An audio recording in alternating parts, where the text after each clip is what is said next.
Hello and welcome to Pittsburgh Sports Memories podcast. As usual, I'm your co-host Steve Wirt, and I'm joined by. Hi, everybody. I'm Tim Hannon.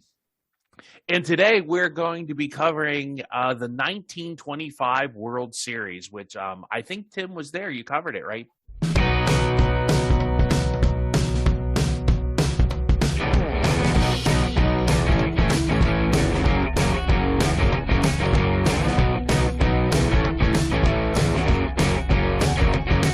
Right there sitting in Forbes Field cheering on the Pirates. Such great memories. But to be serious, Steve, I am looking forward to this episode just because I know a ton about Pittsburgh sports. It's the reason I love doing this podcast, but I could tell you nothing other than the team we played about the 1925 World Series. So I'm very excited to learn. Yeah, there's actually some controversial stuff that happened, and there's some interesting things, and there's some people that you'll recognize, maybe some people you won't. But so the 1925 World Series, like we said, it's often forgotten in Pittsburgh sports history. It's not even covered really in the Ken Burns baseball documentary. If you notice, they skip right from 1924 to 1927 for obvious reasons, but So the background, we'll start with the other team that was in the series. That would be the Washington Senators. So actually in 1924, they had played the New York Baseball Giants, which is going to be so much fun talking about this because I get to see the New York Baseball Giants. So, which are the team that is now the San Francisco Giants, and for everybody who doesn't know. And actually in 1924 was a great World Series. They won in a 12-inning game in the seventh game went 12 innings in a guy named Muddy Rule, which is just whoever named him that is just awesome. He scored the winning run for Washington. In 2020, ESPN voted that the third greatest World Series game ever. I can imagine why. I mean, that seems like an awesome game. So in 1924, also, the Senators were the first team to start the tradition of visiting the White House after winning the World Series. And I think they actually did that while this World Series was going on. And just for reference, Calvin Coolidge was the president back then. And I think he was rooting, which would make sense since they were kind of the hometown team and, the Washington and the president. And I guess all the teams since have visited the president except for, did the baseball team still visit when Trump was there? I don't know. When everybody went. I didn't keep track, but wait, You're saying that during the 1925 World Series, they visited the White House to celebrate the 1924 championship? I think they did, if I have the timing correct. Wow, that's kind of interesting. I think it's just the way it kind of was like, hey, wouldn't it be cool? And so. Did Twitter have a fit about that? Yes, I think all the all across the telegraph lines it was like I guess they had radio, all the radio guys, Bob Hope Bob Hope might not have been on the radio yet. I don't know. But so in 1925, the Pirates, this would be their first pennant in appearance in the World Series since 1909. And we get to say "ought" because it's more fun and old-timey. So they hadn't been in the World Series. They had a little bit of a World Series drought. Could you imagine that? The Pirates having a World Series drought, Tim? What a shocker. Yeah, 16 years between World Series appearances. That must have been rough on the fan base. I know. I mean, who could ever go that long? So actually, though, in 1924, the season before, they had actually won 90 games. But nowadays, imagine if the Pirates this year won 90 games, the celebrating and dancing in the aisles would be amazing. But back in 1924, that got you a third place finish in the National League. So it was great season, boys. See you next year.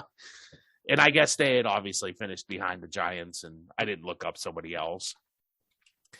So, which is kind of interesting. We've talked about before, the Pirates and the Giants have been playing each other forever, and that would be the baseball Giants. So in 1925, they finished the season with 95 wins. So they win five more games, and that was enough to win the National League pennant by 8.5 games over those famed New York Baseball Giants. So I guess the New York Baseball Giants were pretty good around that time. They always in the mix. So basically set the stage. The Senators are looking to go back-to-back with World Series wins. At that time, it had been done 4 times. The last was, once again, those Giants. Boy, those Giants were good back then, 1921, 1922. And the first time was the Cubs in 1907 and 1908. And I'm sure the Cubs after 1908 are just going to be right back in the World Series, aren't they, Tim? Winning another World Series. I like making fun of Cubs fans. I don't know why. No opposition there. So the date of this series, it happened from October 7th to October 15th, 1925. So, you got to have a scorecard to know the players. So we'll kind of go through the important players and people that were going on, since I doubt anybody really knows who these people are. And we might have heard about these on previous podcasts if you listen to some of ours. Other ones. So we'll start with the old buccos there. Barney Dreyfuss, he was a successful owner of the Pirates. He'd owned the Pirates for a long time. I think he actually was one of the people who brought them over from Louisville. He did not like cheap home runs, and he was the guy who actually built Forbes Field and made it so huge because he didn't like cheap home runs.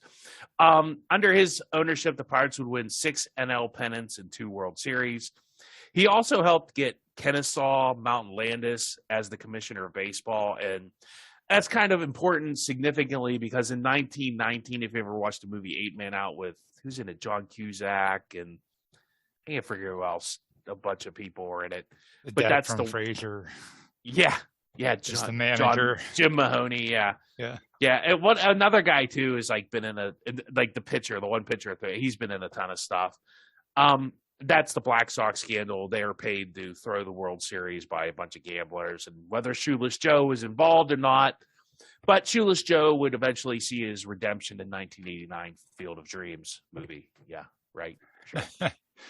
That's true. Or maybe not.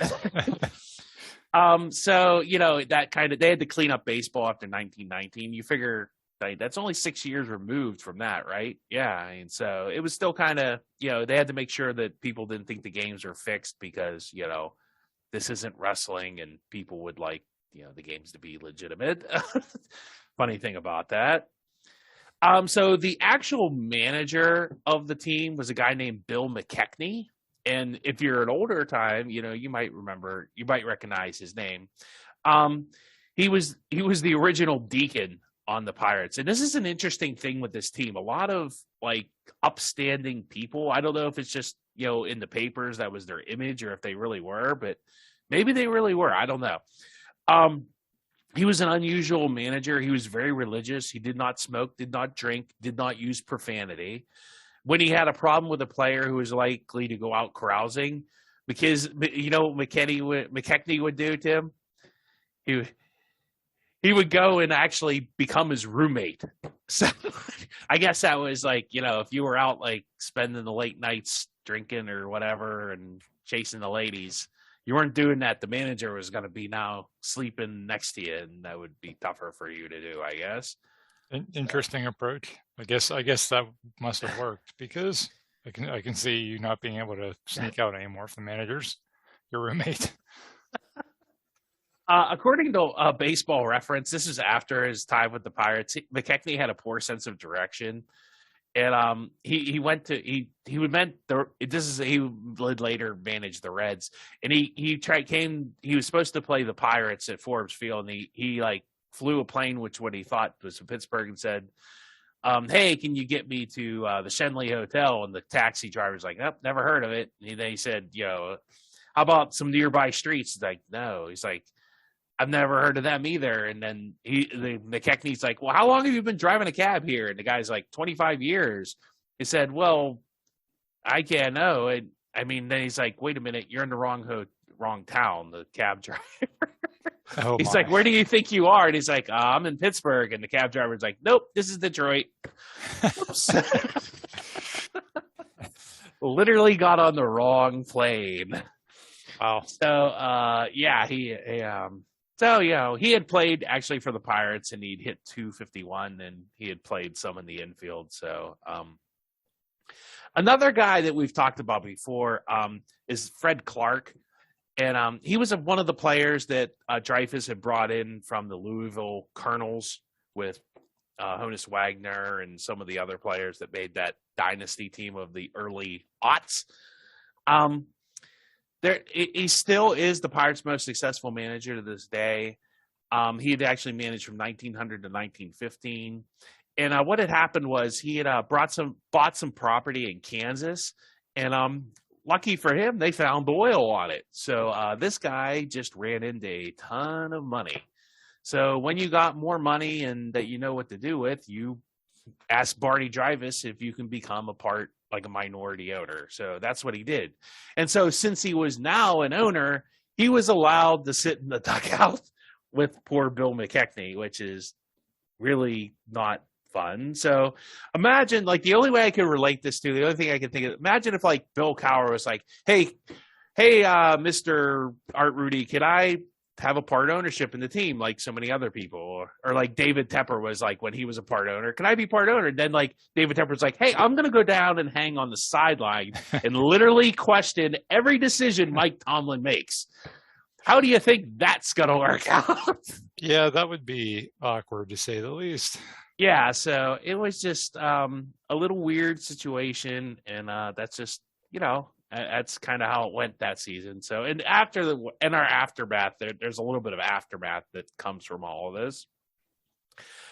So now some of the players, there's I think I'm going to focus on 3 or 4 players that were really, all these guys are Hall of Famers, and which is kind of weird that we haven't heard of them. So this guy, the first guy is called Max Carey. And his birth name, which is really awesome, is, I think, if either of us have any more children, we should name him this, Tim, especially if it's a boy. Maximilian George Carnarius. So nice.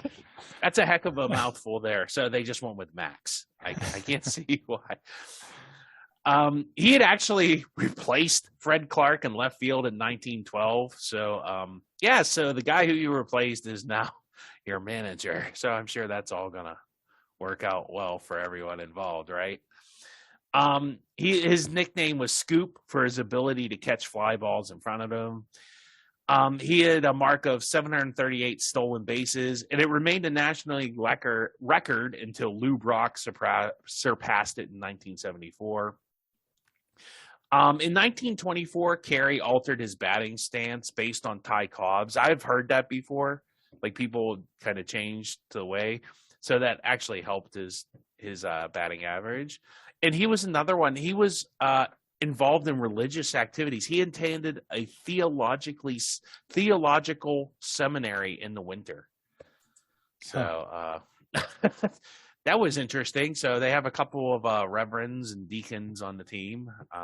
Interesting.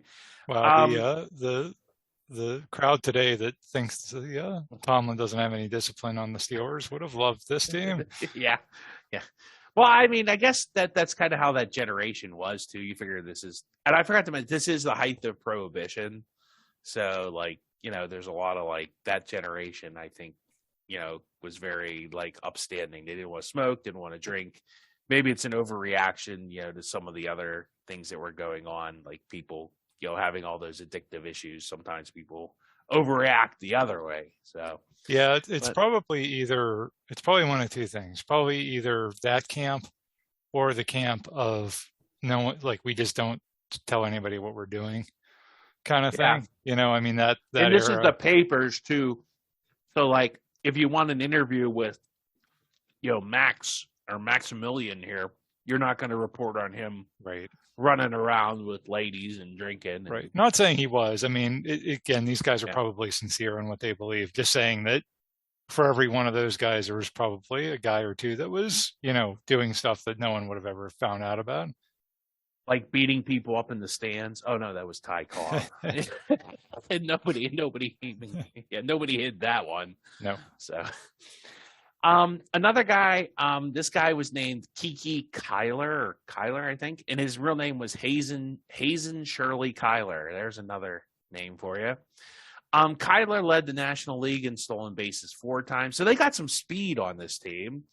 I don't know how good catchers were back then, but apparently, He run scored 2 times, and he had a batting average over 350 on 4 occasions. So his 26 triples in 1925 were the second most triples in any season after 1900. Plus, too, you figure like Forbes Field is a really big field. So if you hit something that might have been a home run in another field and you have any kind of speed, you're probably going to get a triple, you know. Pie Trainer, he a fun fact, he was the original choice of Mr. Burns to play third base on the Springfield Power Plant baseball team. If you remember that episode, Homer at the Bat. That was the infamous line by Mr. Smithers, your left fielder's been dead for 70 years. He was replaced by Wade Boggs when they actually had to field a team of current players in 1989 or whatever that was. So poor Pie Trainer, he didn't get to play on Mr. Burns' power plant softball team there. But he did get to play in the 1925 World Series. So in 1925, Trainer posted a 320 average with 6 home runs, 106 runs batted in, and led the league in fielding percentage. I don't know how they even figured that out. I guess they kept track of everything even back then. So, you know, he's ranked number 70 on the Sporting News list of 100 greatest baseball players in 1999. He's been a finalist for the Baseball All-Century team. Yeah, he has a key play in later. He hit a home run in the series that was pretty important too. So I guess we'll talk about the other team, the other guys, the Washington Senators.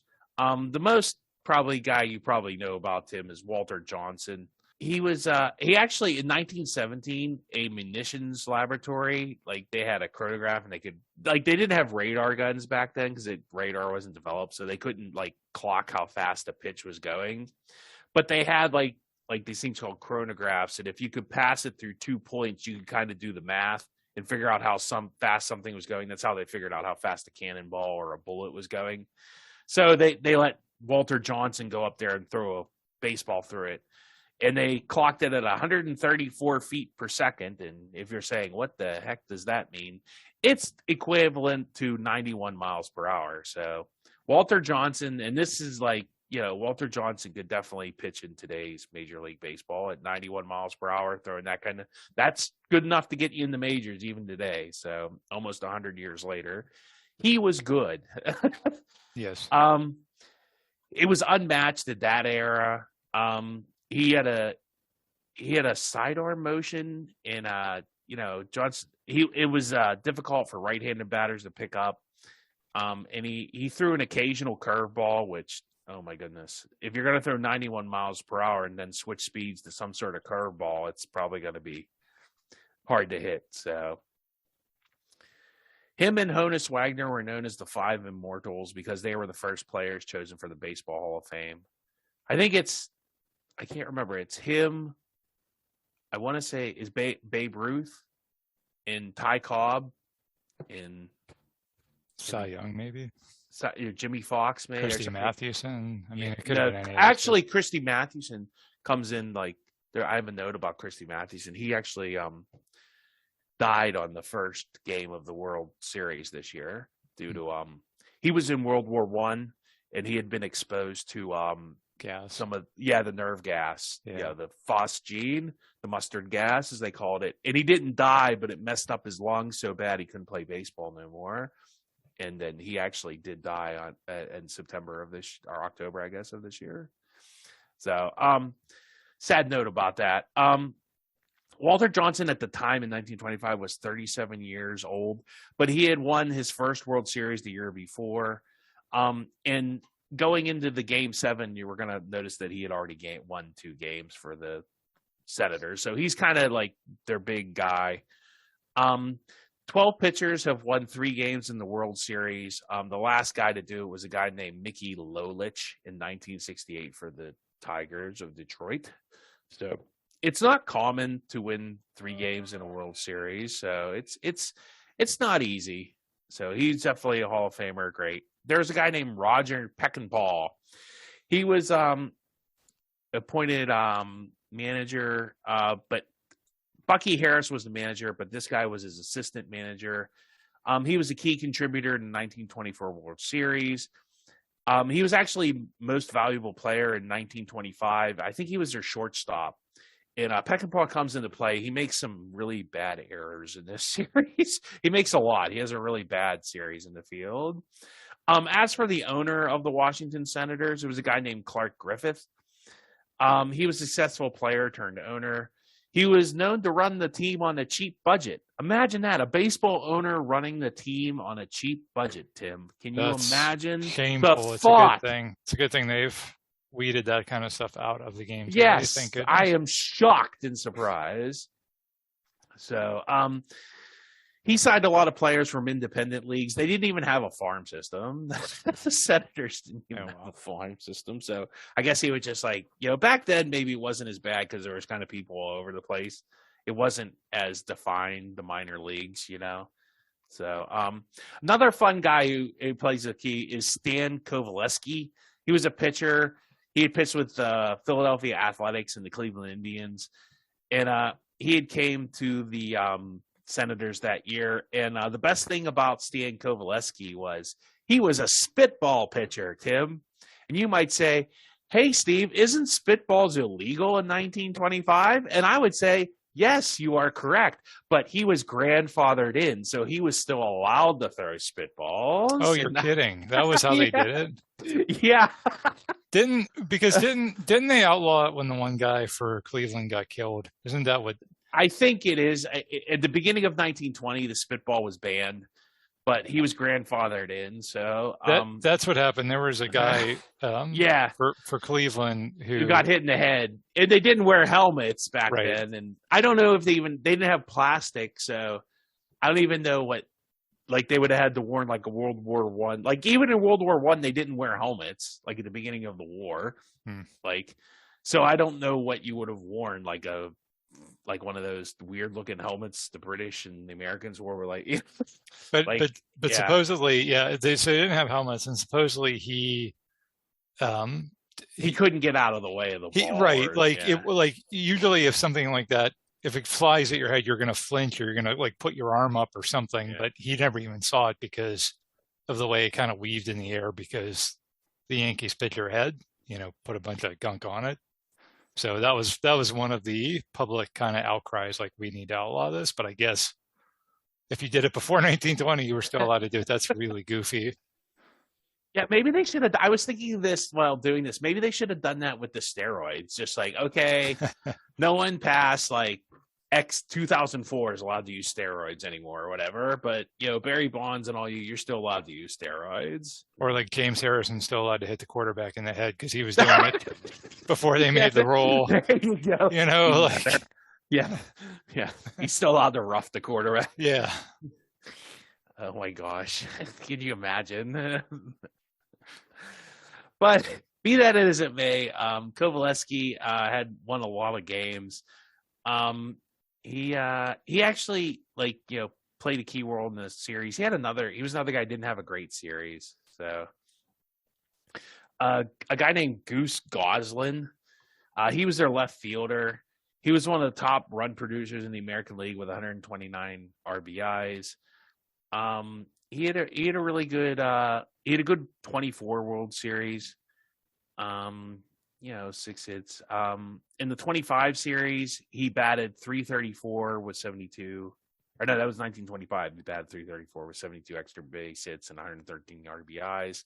He's another guy who had a lot of triples, 20 triples. So I guess we're still not quite in. We're coming out of the dead ball era into the home run era. So.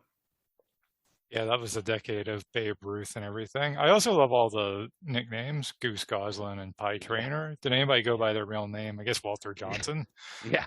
Well, he was the Big Train, wasn't he? Yeah. Yeah, so but he actually had a first name. Everybody else has a nickname as their first name. It's like Harold Arthur, Pie Trainer. I don't know what his real name was, but now, the real manager of the Senators was a guy named Bucky Harris, and he played second base. So it was like a player manager. They didn't actually have a manager. That's wild. It's like if Neil Walker was just playing second base still and managing the Pirates, or I don't know who's on the Pirates now, who would be, I don't know. that old guy, Rich Hill. He could be the manager and a pitcher. I guess he's old enough. But Another great nickname, Bucky Harris. yeah. He was actually at the age of 27. He was the youngest manager in the majors. So he had led his the Washington to the series the year before. He was nicknamed the Boy Wonder. There you go. Like, I think the papers just, you got to have a catchy headline. There was so much let's think of a nickname. Yeah, he's the Boy Wonder. So let's see. And he played. Let's see. Let me see if it was 1925. 1920. He had a career high 227 hits, 87 RBIs, and 350 batting average. Boy, people really hit for average back then. Nobody hits for average anymore. It's either strikeout or home run. But once again, I think the fields were bigger, and I don't know. It was just a different game back then. A lot more hit and run, not a lot of walks too. But something else that came into play is the weather. Like, could you imagine? The weather was not great in October in Pittsburgh, Tim. Imagine that. So that's going to play kind of like, a key thing in our thing. So the series is set. We got the Pirates and the Senators, and I don't know. I guess it's maybe the alternating thing. The Pirates actually have the home field advantage. Game 7 will be played in Pittsburgh. So go figure, right? So game 1, it's this game actually is the last road series game that the Washington Senators have won. So, if you include them in the team they've become, which we'll cover later, they got on the board. A guy named Joe Harris hit a home run off of one of the Pirate pitchers, Lee Meadows. They made it 3-0. Pie Trainer had a leadoff home run in the 9th. Walter Johnson was the pitcher, and he pitched a 1-run game with 5 hits. It looks like. So, pretty good. The winner, obviously, Walter Johnson. Anytime Walter Johnson's on the mound, like, Washington's going to have a distinct advantage, I think, in this series. And the Pirates kind of have some pitchers, but they don't have like Walter Johnson. It's almost like not a replay of 1960, but it's like where the Yankees had like Whitey Ford and a really good pitcher, and I think Washington is the same kind of situation. They have a really good pitcher, so you're going to have to try and get to the other pitchers, and that's a big win for Washington because that kind of eliminates home field advantage at that moment for the Pirates since they lost the game at home. And I think we're still in the 2-3-2 format. So in game 2, the Pirates do win. Stan Kovaleski did not win. His spitball was hittable that day, I guess. They dried the ball off a little bit. Kyler hit a 2-run home run in the 8th. And that was set up by I talked about Roger Peckinpah as a shortstop for Washington. He made an error, and this is another critical error. Washington could have taken a stranglehold on the series, 2-0 going back to Washington, but I guess he would throw them into the stands occasionally. So they won 3-2. The Senators loaded the bases, but the Pirates got out of it. So, they're tied at 1 game apiece, and we're going into game 3, which is now, the series is now moving to Washington, D.C. And this game is the Pirates actually, scored first, and Sam Rice hit a leadoff home run. Joe Judge did another double. The Pirates regained the lead in the 4th. Kiki Kyler hit a leadoff single. Joe Harris put them up. Next thing, the Senators loaded the bases on a walk and 2 singles, and then this Judge sacrifice fly tied the game. And then an RBI single by Joe Harris put them up 4-3. A key play in the 8th was Earl Smith's line drive in the center field was caught by Sam Rice, who fell into the temporary stands. And this is a great story, I think. This is the one where it kept the Pirates from scoring, I think. And this is an infamous moment here, Tim. This is one of the controversial moments of this series. So this would be Sam Rice. This is like his most famous of his career. And it was game 3 of this series. And the Senators were leading the Pirates 4-3 in the middle of the 8th. And they had guys on, and somebody hit a ball into the stands. And Rice ran the ball down and peered to catch it at the fence. But when he did that, he went over the fence and into the stands. When he came out of the stands, the ball was in his glove. Now, some people thought that maybe he had dropped the ball in the stands, and the umpire's explanation was that as soon as the catch was made, the play was over. It did not matter where he, ended up in the stands. So everybody's thinking he dropped the ball in the stands, or you have to catch the ball in the field of play. You can't jump in the stands or on something and catch the ball. That's a rule too. So this is just Pirates fans sent signed and notarized documents claiming that they saw a fan pick up the ball and put it in Rice's glove. Now, Rice on his part said that he would not tell. He kind of pulls a Frenchy Fuqua. I'm not telling anybody. I'm taking this to my grave. Answering only, the umpire said I caught it. The infamous, if the judge says it, I'm going with it. Magazines literally offered to pay him for the story, but Rice turned them down, saying, I don't need the money. The mystery is more fun. So he's definitely on the Frenchy Fuqua scale of, did I touch it to taste, Yeah, that's smart. He gets to tell that story forever if he just sticks to that. That's a very smart play on his part. Well, it gets better, Tim. We're not quite done with this guy yet. So he would not even tell his wife or his daughter. This guy won't even tell family members whether he caught it or not. So he was selected to the Hall of Fame. He wrote a letter when he was selected to the Hall of Fame to be opened upon his death. So he writes a letter about this catch and seals it and says, when I die, the Hall of Fame can open this. However, in an interview, his wife, Mary, said, he did catch it. You don't have to worry about that anymore. So his wife thinks he's catch it, his family members, right? So what does the letter say, Tim? Here's what the letter said. Its conclusion stated, at no time did I lose possession of the ball. Wow. So he's saying he caught it, I guess. Wow, that's pretty epic that he kept that all his life, and then he trolled everybody from the grave. That's I don't know what to say about that. That's really impressive. Talk about just making a Supreme Court case out of a fly ball. That's pretty good. Well, it was a big catch, and people maybe he was put in his glove, maybe it wasn't. So there's some game. I have some YouTube footage of this game. It's all obviously silent, and there's no commentary or sound at all.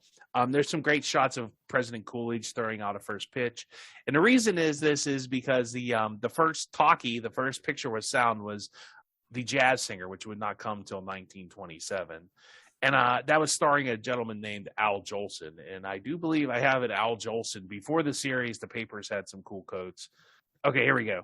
Pittsburgh will win every game in Pittsburgh because it'll be so black with smoke that Washington players won't be able to even see the ball, giving the home team a decided advantage. So Pittsburgh living up to its smoky city, Steel City, Well, you think the Pirates would have been undefeated every year at Forbes Field if that were actually true? 82-0, baby. That's some Pittsburgh stereotyping there, Al Jolson. Yeah. Coming from the guy that performed almost exclusively in blackface. Yeah, yeah. So now they're up 2-1, and for Game 4 they trot back out Walter Johnson. So yeah, we can you guess which way this one's going to go, Tim? Yes, the Pirates cannot hit Walter Johnson. It's his only postseason shutout, a 3-run home run by Goose Goslin, followed by a solo home run by Joe Harris. Put the Senators up 3-1. Wow, so the Pirates are actually down 3-1 in this series? Yes. Washington is now up 3-1. And as of 1925, no team has ever come back from being down 3-1 in the World Series. Bum, bum, bum. Yeah, there you go. Lots of home runs in this series too. I mean, we were talking about. Yeah. Well, this was in Washington, so I don't know how the dimensions of Griffith Stadium. Okay, maybe it was a little different. Yeah, maybe it was shorter. So, but yeah. So, I mean, no heroic catches that were sealed in envelope needed. You just got to put Walter Johnson out there at his 90-mile-per-hour fastball, and that kind of takes care of business. And I think Walter Johnson might have completed. I don't know if he completed the whole game. They don't have any other pitchers listed, so I'm assuming he pitched 9 innings. On top of probably another 9 innings to game. So he's up to 18 innings in the series, Tim, is my point. He's pitched a lot. So the old pivotal Game 5. 3-1, back against the wall. The sentimental favors are definitely the Washington Senators. What are those plucky old Pirates going to do? The Pirates, they actually load the bases in the first, but they fail to score. Sam Rice hit a double. The guy who won't tell you what happened in Game 3. He hit a double, but they get out of it. No, they score a couple runs, but the Pirates actually get to Stan Kovaleski. This is the spitball guy again, and they face off. But Kovaleski allows 4 runs before being pulled in the 7th, and it led to a 6-3 win.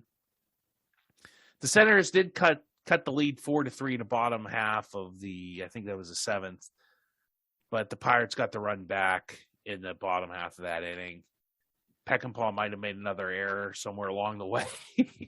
So they win a big game against Kovaleski, who's not having a very good series pitching. He gives up 6 runs in a game that could have been the World Series for the old Washington Senators there. So now we're coming back to Pittsburgh down 3-2 in a Game 6. And so what is Bucky Harris, or the manager for the Senators and second baseman, he trots out Alex Ferguson. Alex Ferguson is the Senators get a run first on Goose Goslin's home run, and then they add another run in the second on Roger Peckinpah's RBI double. But the Pirates come back, and Ray Kramer, the pitcher, would shut them out afterward in the third with the runners on second and third. And Clyde Barnhart's ground out, and Pie Trainer's single scored a run each to tie the game. Eddie Moore's 5th inning home run put the Pirates up 3-2, and they actually finished this game 3-2. The Pirates have a lot of different pitchers that they kind of trot out there, like 4 or 5, whereas, like I said, I think Washington's just kind of riding Walter Johnson. They were hoping Kovaleski, who had a great year the year before, just is not doing them any favors. So this Ferguson guy isn't either. So that leads us to the ultimate Game 7 series tied 3-3. And this is where the weather comes into play. It's October 15th. I think actually they'd meant to play it a couple days earlier, but it had rained. They had delayed the game. And they actually played this game in a rain, like a fog. According to Goose Goslin, it was pouring like mad from the 3rd inning on. And by the 7th inning, it was so foggy, he couldn't see what was going on in the infield. Why did they still play it then? Well, that was that. There's obviously been controversy about that. That they actually wanted Kennesaw Mountain Landis to suspend the game, but he just didn't. He was like, "Nope, we're playing it." He said, "Yeah, you guys bet on baseball. You can go play in the rain." I don't know. Yeah. So the Pirates pitched 4 different pitchers that game. So they kind of go with almost like a modern strategy, huh? Whereas the Senators and Bucky Harris, a player, we're going with Walter Johnson. I don't blame him. That's their best pitcher, but maybe Walter Johnson is running out of gas here, right, Tim? So the Senators load the base in the first. There's a weird catcher interference call that allowed 2 runs in the third.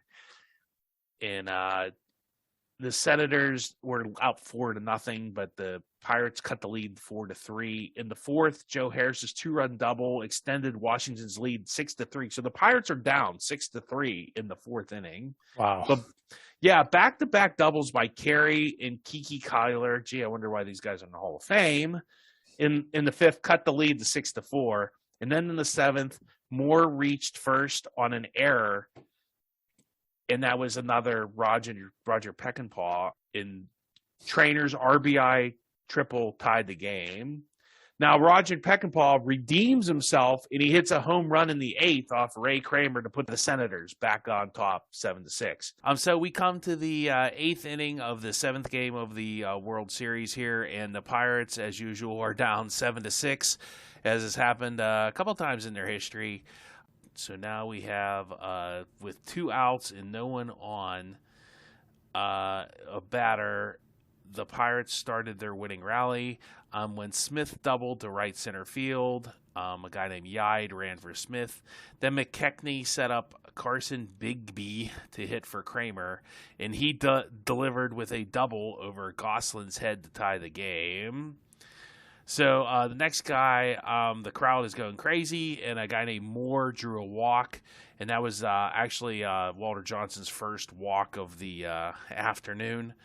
And then the craziness really gets crazy. Max Carey hits a grounder to Peckinpah, who had just become the hero, and he threw to second, but the force out was offline, and the umpire ruled that the second baseman, Bucky Harris, was off the bag, and that was actually ruled an error on the throw. So that was Peckinpah's eighth error of the series, that's still a record that stands to this day. After that, the game was held up for a little while because there was more sawdust was sped around the pitcher's mound.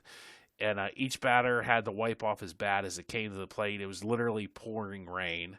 And so Kiki Kyler's up with the series tied, and he works to count to 2-2. And then he took what Muddy Rule, the catcher, Walter Johnson, thought was strike 3, but they literally start to walk off the field, and the umpire, McCormick, yelled, "Ball 3!" So, it was like a big moment. And, of course, the next pitch,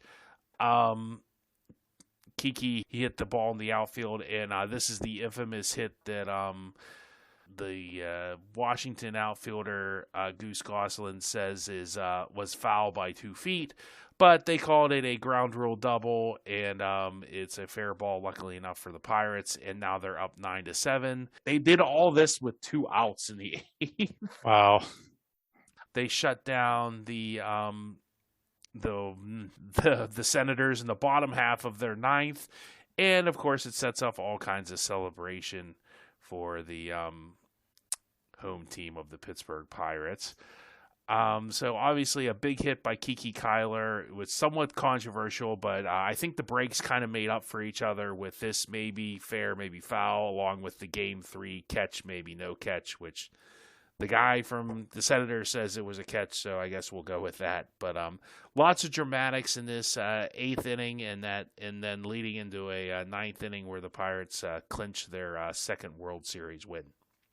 A massive spontaneous parade of revelers streamed down Fifth Avenue from Oakland, where Forbes Field obviously was.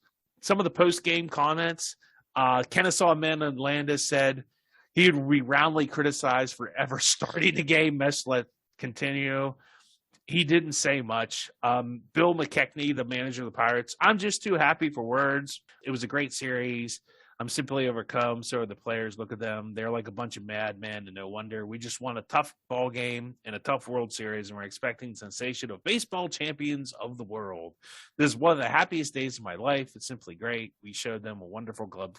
We're a wonderful ball club in this series, and particularly today. It was tough out there playing on the field in the rain. Of course, it was tough for each side, but that doesn't alter the fact that the playing conditions were terrible.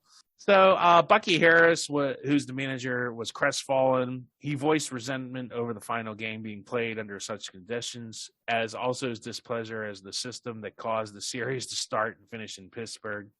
They actually, in the old days, they used the coin flip to decide where Game 7 would be held. So instead of this newfangled 2-3-2 stuff. Actually, I mean, a coin flip why? Maybe because there were so many, the records were tied, and I don't know. I would think you could figure it out like ties and runs for, runs against, then maybe like coin flip the fifth tiebreaker or something. Normally, that's what you do. You have like 3 or 4 tiebreakers, and a coin flip is the last one. I guess you could argue, since they were such, back then it was 2 separate leagues. Yeah. That if you're going to use a tiebreaker, it's apples to oranges, because if the Pirates had 95 wins, they were playing against a totally different set of teams than the Senators were playing against. If the Senators would have had, 92 wins. Yeah. So I guess you could make that argument. Johnson embraced Peck at a Peck and Paul after the game. Gracious as always. Walter Johnson refused to use the weather or his sore leg as an excuse and took the blame himself. So Walter Johnson's at least a class act, and I can see why people really liked him. He was pitching in mud, like I've read that too. The New York Times, in the wettest, weirdest, and wildest game that 50 years of baseball have ever seen, the Pirates today proved the right to the mud horse, twilight, and all other championships of the national game. Water, mud, fog, mist, sawdust, fumbles, muffs, wild throws, wild pitches, one near fist fight, impossible rallies. These were mixed up to make the best and worst game of baseball ever played in this country. Players wallowing ankle deep in mud, pitchers slipping as they delivered the ball to the plate, athletes skidding and sloshing, falling full length and dropping soaked baseballs. There you have part of the picture that was unveiled on Forbes Field this dripping afternoon. In a grave of mud was buried Walter Johnson's ambition to join that select panel of pitchers who have won 3 victories in 1 World Series. With mud shackling his ankles and water running down his neck, the grand old man of baseball succumbed to weariness, a sore-legged, wretched support in the most miserable weather conditions that ever confronted a pitcher. So, very nice summary from Harrison at the New York Times. Yeah, and I certainly get the controversy, but it's not like it gave one team an advantage over the other. Well, it wasn't like the Pirates had like this perfect playing field. Yeah, right. Right. I could see if it was like a football game and you had a running team versus a passing team or whatever. But literally, the Senators had them 2 outs in the 8th inning with the lead. Yeah. So it's not. And like their best pitcher on the mound, but right. I think they just pitched him too much. They just used him a little bit too much. And he was 37, Tim. Like 30. Like how many pitchers at 37 could even today, Yeah, but he was 1 out away from getting out of that inning, and then it would have been I guess the Pirates still would have had the bottom of the 9th. But I mean, he was 4 outs away from doing it, even at that. Yeah, so. And they were up 3 games to 1. I mean, I once again, I think it was smart, like the manager saving him for Game 7 and giving him an extra rest after he picked Game 4. So this is a little different than the 1960 where we kind of felt like, what's his name? Who's the manager in the Casey Stengel? Yeah, kind of burned Whitey Ford, You would definitely never see a pitcher being left in after he surrendered 6 runs, because it was 7-6 at the 8th. If I'm reading it correctly, before that 8th inning, he already pitched 18. What's 18 plus 8? Is that 26 innings? 26 innings in a World Series? Yeah. Yeah, but I guess back then that was just what you did. Oh, that's not to your point. That's not what the Pirates did. It wasn't like that was unheard of to use multiple pitchers. I guess they just thought Walter Johnson's an all-time great, and you just leave him in, and you either win with him or you lose with him, because nobody else on the staff, as they proved in the other games, nobody else on the staff was anywhere close. When they couldn't throw their spitballs, I guess. Yeah, exactly. And like you said, like spitball wasn't just like puh, puh. Like you would take it and rub it in the dirt. And right. You would like take tobacco juice and like they didn't change the balls out like early, so the ball would like by the 6th inning you couldn't see it. It was like all black. Like, and never mind on a day like today, like not today, but in October 15th, 1925, in the rain. Yeah. So Anyway, as for a little bit of an epilogue, Max Carey, he had a 343 batting average. He had that deciding double. He led all average 458, led all players in the series. So he had pretty awesome. Kiki Kyler had that 2-run double in the bottom of the 8th that made the score 9-7. That was the only time Kyler would win a World Series. Walter Johnson's record of 3,508 strikeouts stood for more than 55 years until Nolan Ryan, Steve Carlton, Gaylord Perry all surpassed it in that order during the 1983 season. Johnson, as of 2017, ranks 9th on the all-time strikeout list. Among the pre-World War II contemporary, the only two men with 1,000 strikeouts were Johnson and Cy Young. Tim Keefe and Bob Feller both had over 2,500 strikeouts. So, he won a World Series in 1924. In 1927, Johnson's request for an unconditional release from the club was granted. He was one of the first, the first 5 players elected to the Baseball Hall of Fame. It was Ty Cobb, Christy Mathewson, and Babe Ruth, and, of course, Honus Wagner. Clark Griffith, he died, the owner of the Washington Senators. He died in 1955. His nephew and adopted son, Calvin, took over the team presidency. They sold Griffith Stadium to the city of Washington and leased it back. Imagine that, a team not wanting to have ownership of a stadium. The speculation was the team was going to move, which the team did in 1960, which they moved to the Minnesota Twins, and the Twins still haven't won a road World Series game since 1925. Wow, but they've won 2 World Series. Yeah. The old Washington Senators became the new Minnesota Twins. So baseball kind of pulled a Cleveland Browns, Baltimore Ravens move when the team came back in the league in 1961. So, and then they would move again in 1972 into Texas and became the Texas Rangers. And baseball would not come back to Washington until 2005 when the former Montreal Expos became the Washington Nationals. And, of course, the Nationals won the World Series in 2019, and that was Washington's first World Series win since 1924. So, wow. Almost 100 years for long-suffering fans of the Washington baseball franchises. So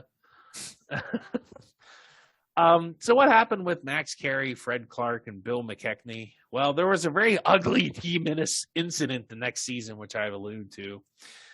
1926, Fred Clark, who is now the team vice president and serving, he would sit on the bench, boss, try and tell Bill McKechnie what to do.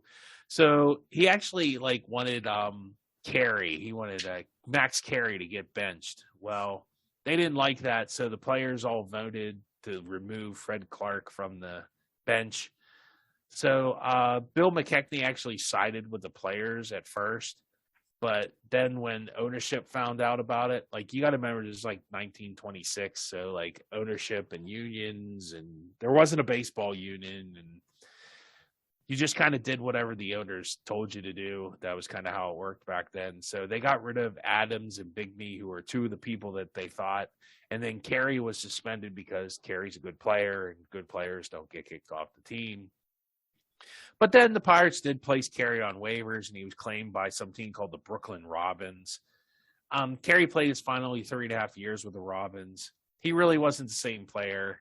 He retired in 1929. Max Carey did return to the Pirates as a coach in the 1930 series.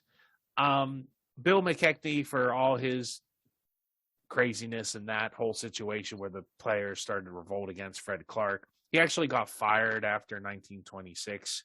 That whole incident in 1926 kind of killed this team. They were never quite the same.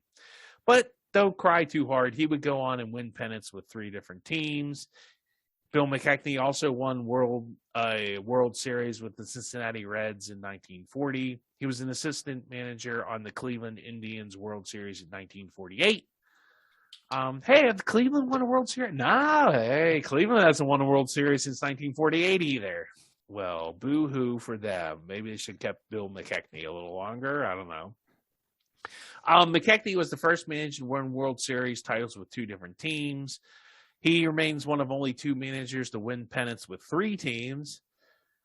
He's, of course, inducted in the Baseball Hall of Fame in 1962. He retired to Bradenton, Florida, Tim. And can you imagine what is in Bradenton, Florida? That would be the Pirates' spring training home.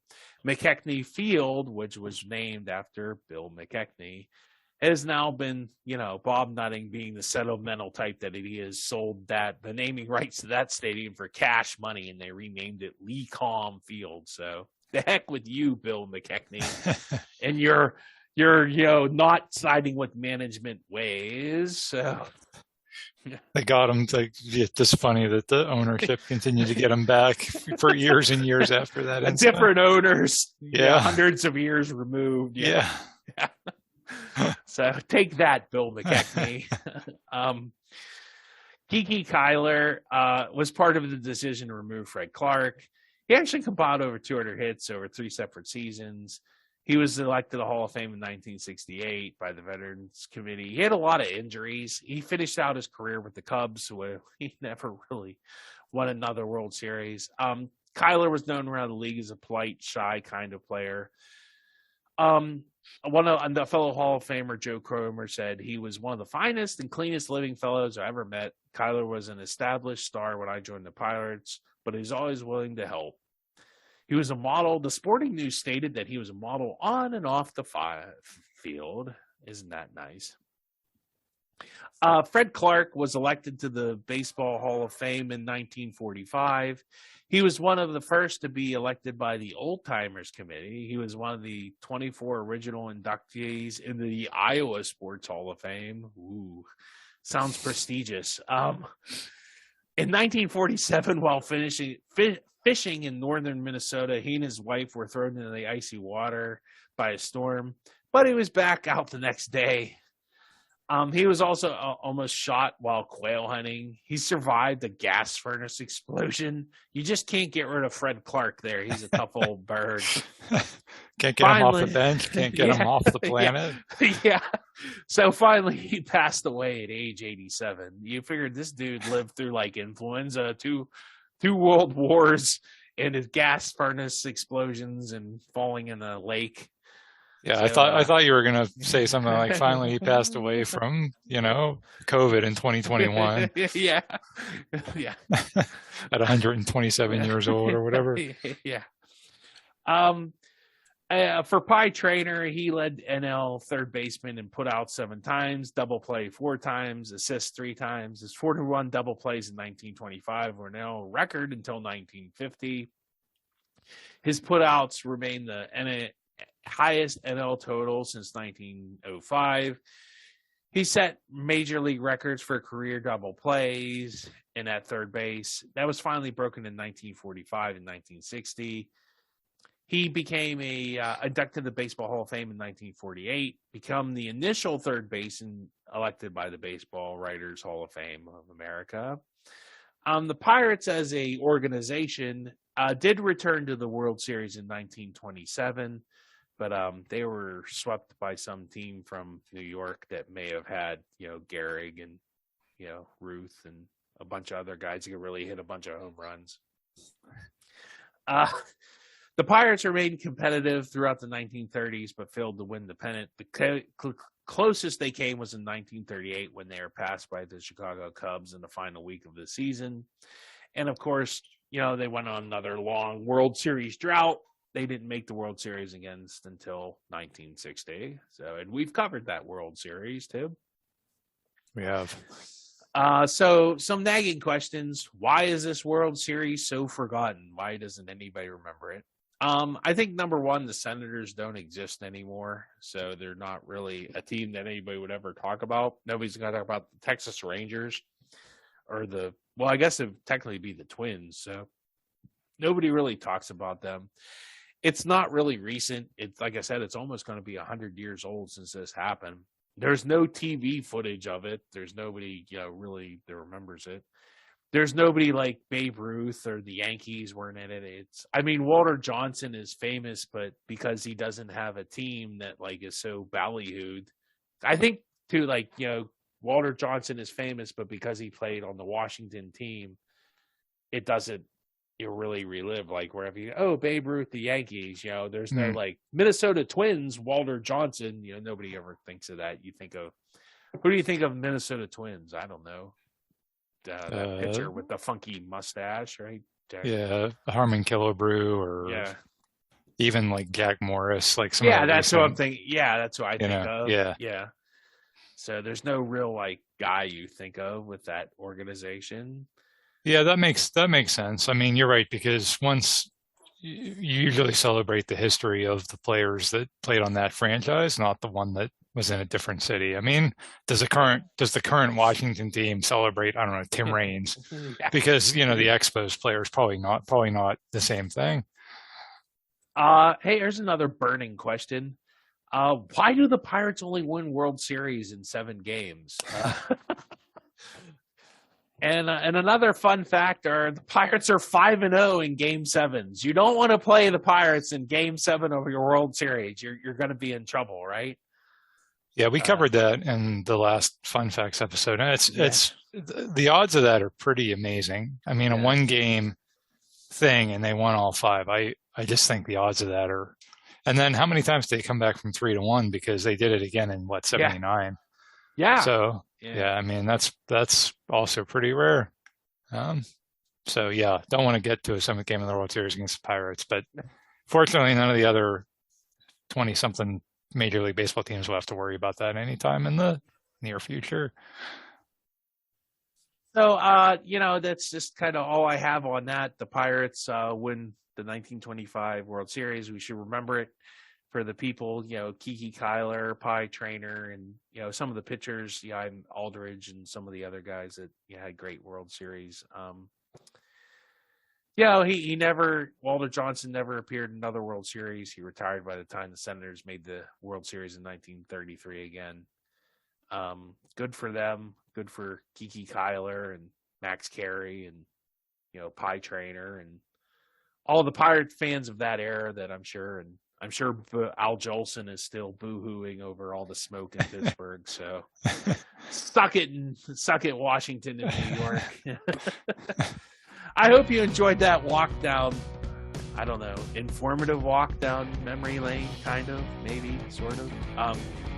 Thanks for tuning in, and check us out on all your usual podcast stuff. So we'll have some links, I'm sure, to some fun facts, and you can all laugh at Al Jolson later. And thanks for tuning in.